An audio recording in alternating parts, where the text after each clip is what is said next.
Hey y'all, welcome to my channel.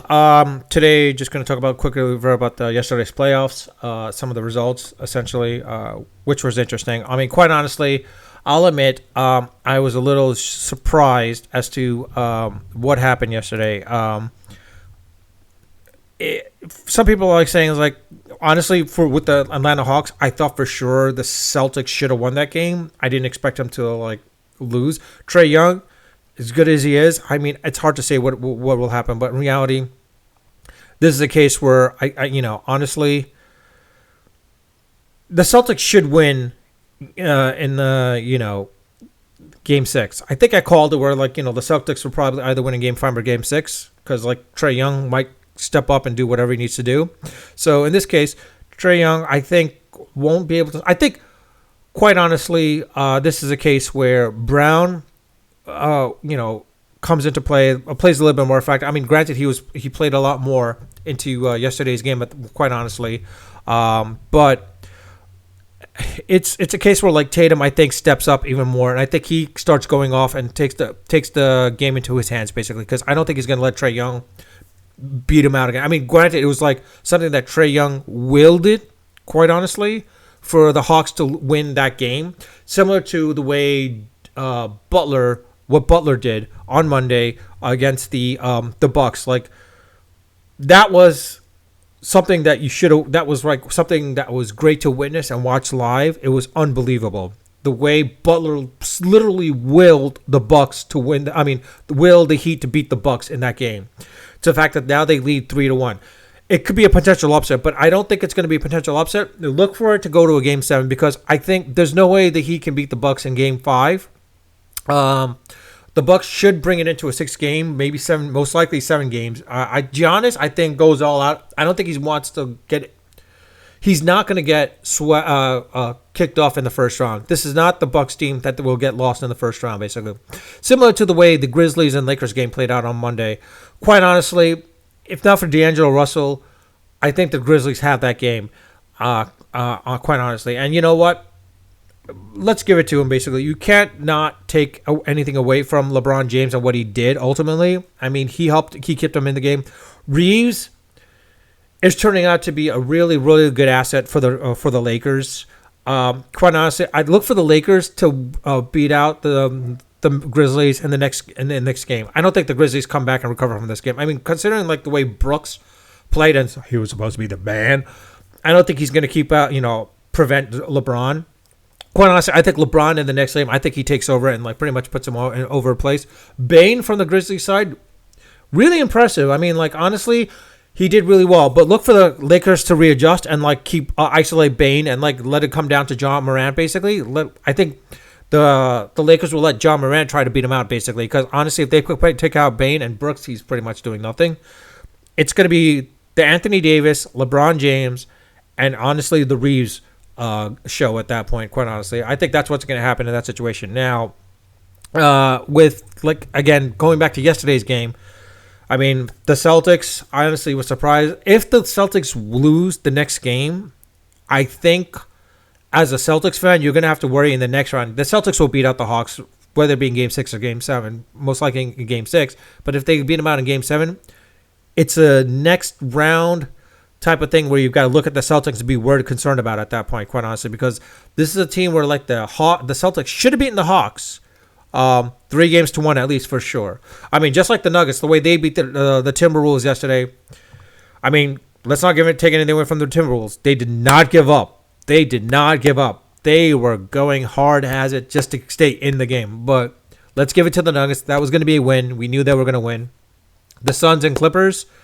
Without Kawhi, you know full well the Suns were going to win. I mean, outside of that, I mean, Kawhi being Kawhi. Now as a Clippers fan, as well as Clippers ownership and management, what do you do with Kawhi?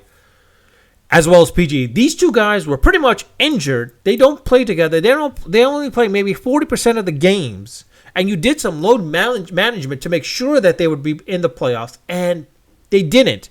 And without them, you saw the weakness. So the question is, do you now scrap them and just like rebuild from scratch again? You rebuild. I don't know if they do that or not. It's a question of what happens there at that point. I don't know what to do with the Clippers. I think Kawhi as great as he is, when he's healthy, he is dead on great. But as a player, as an owner, do I want to take that risk of getting a Kawhi Leonard, a Kawhi that most likely will get injured quite often? I could see why the Spurs now did what they did. Because the fact is Kawhi being what he is, the Spurs were right. They were correct to trade away Kawhi because there was no way they were going to re-sign him. They should not have oversigned him or overpaid him. Sorry, to what he's being paid right now with the Clippers. Honestly, the Clippers with Bomber, they have every right to pay him whatever he wants to, but at the same time, it's not the days of CP3, the CP3 and I forgot the dude's name, not Humphreys, the dunker. I forgot his name now. That he's on the Celtics. That show basically, but quite honestly. My mind's drawing a blank for some reason, but in any case, this was supposed to be the Kawhi PG show, and with with Westbrook on place, the triumvirate should have kept him in place. Now the question is like, what do you do with Kawhi and PG? Do you like condition them? I mean, honestly, you got to create a conditioner, get some trainers to condition them to make sure that they don't get injured as much and they stay in play for the remaining of all next season at this point. Quite honestly. But now let's go to the show I'm talking about now, which is the Knicks versus the Cavs. I mean, honestly, I thought the Knicks probably were not going to win this game series, but the fact that they're 3-1, whether they win this game or in the next game, whether it be Game 5 or Game 6, I think the Knicks should win. Do they win in the next series after that? It's hard to say depending on who they're going up against. But honestly, I think the Knicks definitely should be able to win against the Cavs in Rocket Mortgage Fieldhouse. They need to win it. They need to close it out because if this goes to a Game 6, it's going to be a little tricky to contain Mitchell. Question is what happens with Randall? Does Randall recover from what happened from being benched from Game 4? If he doesn't, you know what? It could be the Brunson and Barrett show again, honestly. It's just a matter of, getting, maybe Randall recovers and, goes all out. If he does, great. But if he doesn't, that's a big problem in and of itself, basically, at that point. Now, of course, tonight's game with the Lakers and Grizzlies, like I said, look for the Lakers to win out this game. I think the Lakers win out this game. They beat them out. Morant, he's probably going to be isolated. Let him try to beat him out. Isolate Bane. Forget about Dylan Brooks. He's not going to do much. Let DeBron handle him at that point, whatever it is. The real question comes down to is this game. This is the game that we want to see, basically, the next two games. The Heat versus the Bucks and the Warriors versus the Kings. The Heat versus the Bucks. If Butler does this again and wills the Heat to beat the Bucks again in Game 5, and the Bucks and the Heat loses this game. If the Heat wins this game and wins the series 4-1, look for the Bucks to revamp considerably and surround Giannis with much more talent, bring in another all-star or another superstar in a ways so that this does not happen again with the Bucks, because this would be a massive letdown if the Bucks loses. Now, granted, Giannis was injured and he's still playing injured in a ways, but quite honestly, this shouldn't have been the case where the Heat should be up 3-1 against the Bucks. The Bucks, they've played without Giannis for quite a while, and they've won in those games.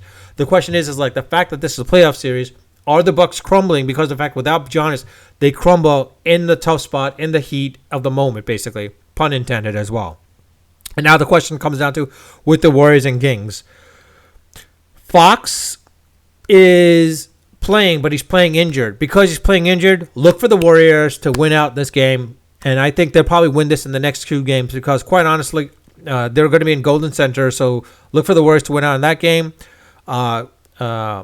even though it's in Sacramento. But when they come back to Oracle Arena in Game 6, look for the Warriors to win out at that point as well too. Because, quite honestly, Sacramento and Oracle Arena versus Golden Center, they're like an hour and a half away. So look for the fans to go over there at that point and to cheer on Curry, and look for Klay Thompson to come out big in this game for Game 5. Look for Klay Thompson to come out big in Game 5, and for the Bucks as well too.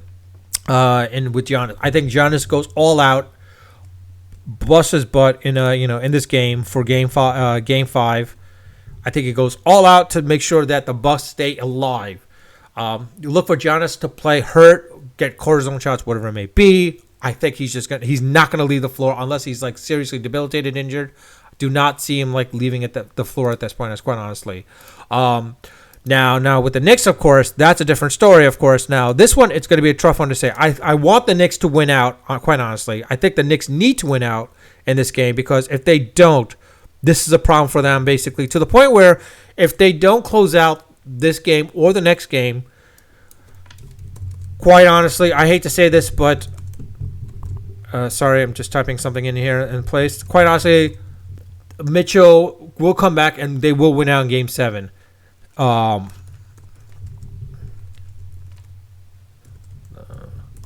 Sorry about that, but I honestly, yeah, this is me basically being distracted. I shouldn't be distracted, but I am distracted. Sorry about that. I hate to say that, but yeah, that's me basically being distracted, quite honestly, quite often enough. Anyways, I'm going to say this, and I'm going to say this as a fan, as a diehard Knicks fan.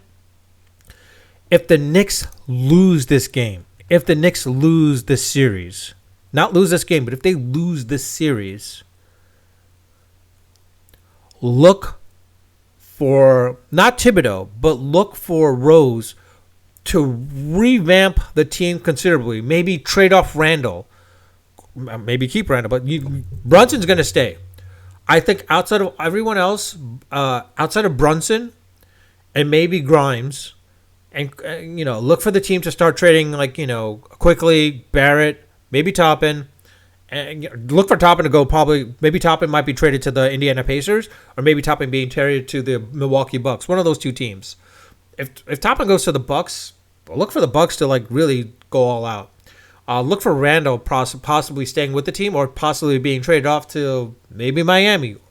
Highly doubtful, but more likely being traded off to Sacramento or Golden State for that matter. Because this would be a disheartening loss if the Knicks lose this series. They're up 3-1.